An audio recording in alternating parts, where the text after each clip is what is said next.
এই দেখুন, কালকে ঝড় হয়েছিল তো আমাদের গাছে প্রচুর আম পড়েছে। দুটো গাছে সেদিকে গুড়ানো হয়ে গেছে, এইটা এখনো ছাদ বাকি রয়েছে। 2 বালতি ভরে গেছে, আম গুড়িয়ে শেষ করতে পারছি না, এত আম পড়েছে।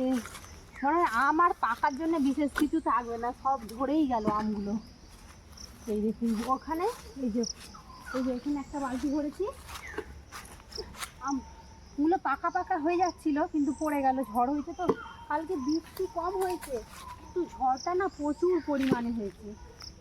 কত বড় বড় আম, আর এইগুলো সেই গাছে হয়েছে।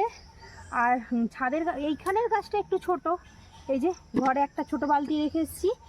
আর এত আম কী করবো, আম ছুটা হবে। আর আজকে বাচ্চারা, আমি, সবাই আমরা আমগুড় খেতে ভালোবাসি, একটু আমগুড় করবো, কাসুন্দি করবো। কিছুই করা হয় না তেমনভাবে এই বছর আমের কিছু। ভাবছিলাম ঝড় হলে তো আম পড়বো, ওই জন্য গাছ থেকে পারি না।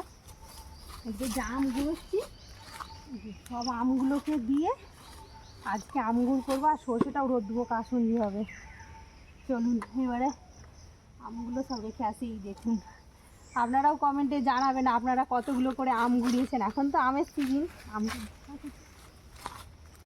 এখন 8টা বাজে, আর সকালে টিফিনের জন্য বাচ্চারা টিফিন করবে, ওই জন্য রান্নাঘরে চলে এসেছি। আজ তো রোববার মানে ওরা তো মুড়ি একদমই খাবে না, ওদের জন্য কিছু ঘুরিয়ে ফিরিয়ে করতে হয়।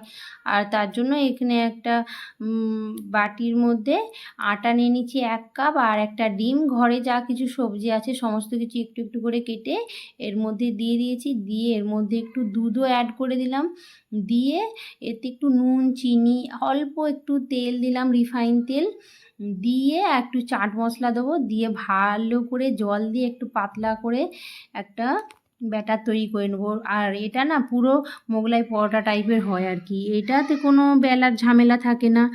আর এ দিয়ে ভালো করে এটাকে চাড়িয়ে নিচ্ছে। আর এটা না খুব তাড়াতাড়ি হয়ে যায়, আর বাচ্চাদের খুবই মানে খেতে টেস্ট লাগে, ভালো লাগে, আর প্রোটিনও রয়েছে এর মধ্যে, সমস্ত কিছুই রয়েছে। আমি সকাল সকাল টিফিন বানাচ্ছি, আর এই দিকে 2 সাঙ্গ এই গোপাল আর অরিত্রি দুজনে এক টানে দাঁড়িয়ে রয়েছে। বলছি গিয়ে পড়া কর না, ওরা আগে টিফিনটা খাবে, দেখছে যে কি হচ্ছে। ও জানে যে মা আজকে ওর ফেভারিট টিফিন করছে, ওই জন্য এখান থেকে আর নড়ছে না, খাবে বলেই দেখুন চুপ করে দাঁড়িয়ে রয়েছে। গোপাল, যাও গিয়ে পড়া করো না। ওই দেখেছে না, ও বলে ঘাট নেড়ে দিচ্ছে, বলছে না এখন যাবেই না, যতক্ষণ না এই প্লেট নিয়ে এসে এই প্লেটটা ওকে দিচ্ছি, ও নিয়ে যাচ্ছে, ততক্ষণ ওর শান্তি নেই। চলুন এটা এবারে ওটা নাম হয়ে গেছে, নামিয়ে দিই, নামিয়ে ওদিকে দিয়ে দিই। এই দেখুন, কথা বলতে বলতে একটা হয়ে গেছে, আর কত সুন্দর হয়েছে। আর এটা ডিম দেওয়াতে আছে তো ওই জন্য বেশ ফুলেও যায়, খেতে খুব টেস্ট হয়। আর এই দেখুন পরপর আমি 2টো করে নিয়েছি। গোপাল পুরো খাবে, ঠিক আছে, ফিনিশ করবে। অরিত্রি একটা খেয়ে নিবি, আর ভাই একটা। গোপাল খেয়ে নেবে তো, পুরো ফিনিশ করবে। হ্যাঁ, অরিত্রি খেয়ে টিউশন চলে গেছে। আর এখানে আমি ডিম দেওয়া করেছিলাম বলে ওগুলো ভালো করে গ্যাস পরিষ্কার করে আবার রুটি করতে লেগেছি। কারণ আজ অমাবস্যা, আজ আমাদের মা সে তো অমাবস্যা করেন, ওই জন্য তার জন্য রুটি করছি, রুটি আর ডাল করছি। কারণ এত তাড়াতাড়ি সবজি বেশি করতে পারলাম না, ওই জন্য মাকে শুধু ডাল দিয়েই দিয়ে দিচ্ছি। দুপুরে সবজি করব, তাকে দিয়ে আবার রুটি খাবেন। সবার টিফিন হয়ে গেছে। আর এই দেখুন সর্ষে, এটা আমার বাপের বাড়ি থেকে মা পাঠিয়েছিল, এই সর্ষেগুলোই ধুচ্ছি কাসুন্দি করার জন্য। আর এটাকে আমি এখন রোদ দেবো ধুয়ে। আমাদের আমের মানে কাসুন্দিটা খুব সুন্দর হয়, কারণ টক যত ভালো হবে, বেশি হবে, কাসুন্দিটা তত ভালো হয়। এই যে একটা শাড়ি বিছিয়ে দিয়েছি, দিয়ে একটা আজকে ভালোই রোদটা বেরিয়েছে, সর্ষেগুলো রোদ দিচ্ছি। পেয়ে গেছি, আর আমগুলো কেটে নিচ্ছি, কারণ আমের আমগুড় করবো। ওই যে অরিত্রি চিনি নিয়ে চলে এসছে, ওকে বাজার যে পাঠিয়েছিলাম।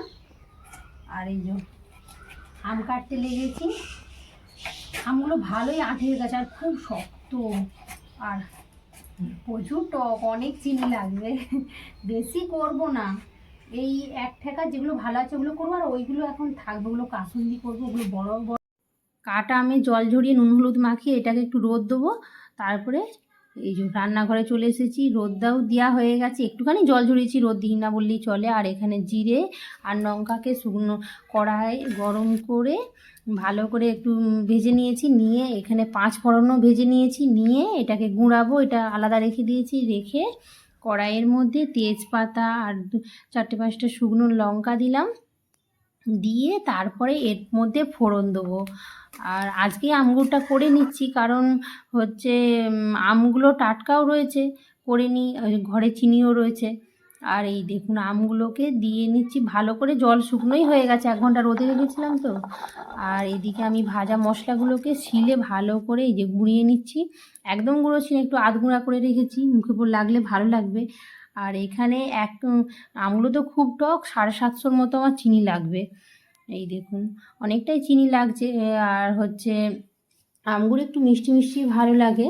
দিয়ে ভালো করে আমি ফুটাবো, নাড়তে থাকবো। আর চিনির রসেই মোটামুটি আমটা আমাদের সেদ্ধ হয়ে যাবে। আর একে অনেক আগেই নুন মাখিয়ে রেখেছিলাম, ওই জন্য অল্প একটু নুন দিয়েছি।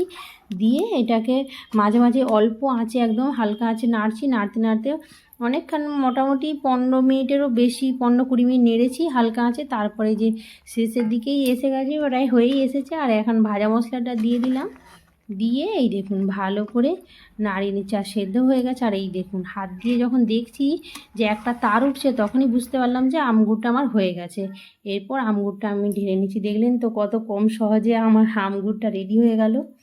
চলুন আজকের ভিডিও আমি এখানেই শেষ করছি। আমার ভিডিও যদি ভালো লেগে থাকে অবশ্যই লাইক করবেন, নতুন হয়ে থাকলে সাবস্ক্রাইব করবেন। সুস্থ থাকবেন, ভালো থাকবেন।